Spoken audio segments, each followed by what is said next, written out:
மீனராசிக்காரர்களுக்கு குடும்பத்தில் அந்நியர் தலையீடு, பிறர் குடும்ப விஷயத்தில் உங்களுடைய தலையீடு கூடவே கூடாது.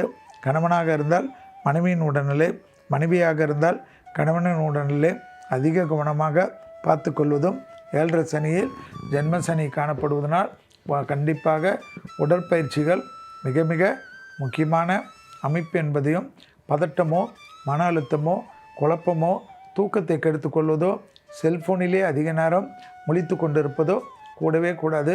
உடற்பயிற்சி, தியானம், இனிமையான சங்கீதம், நல்ல நண்பர்கள், நல்ல உறவினர்கள் என்று உங்களை சுற்றி பாசிட்டிவ் வைபாக வைத்து கொள்வது ஏற்றத்தை தரும்.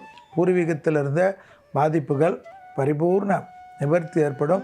பிள்ளைகளுடன் தர்க்கங்கள் இல்லாமல் இருப்பது நன்மை ஏற்படுத்தி தரும். கண்டிப்பாக இடமாற்றம், தொழில் மாற்றம், உத்தியோக மாற்றம், வியாபார மாற்றம், படிப்பு மாற்றமெல்லாம் ஏற்படும்.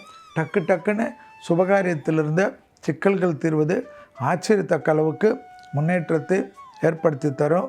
முதலீடுகளுக்கு பஞ்சம் இருக்காது. யோக பலத்தை அதிகமாக பெறக்கூடிய ராசிக்காரர்கள் மீன ராசிக்காரர்கள். உறவு முறையில் இருந்த பாதிப்புகளெல்லாம் நிவர்த்தி ஏற்படுவது ஆனந்தத்தையும் பேரானந்தத்தையும் ஏற்படுத்தி தரும். வண்டி வாகனம் மாற்றங்கள் அனுகூலத்தை ஏற்படுத்தி தரும்.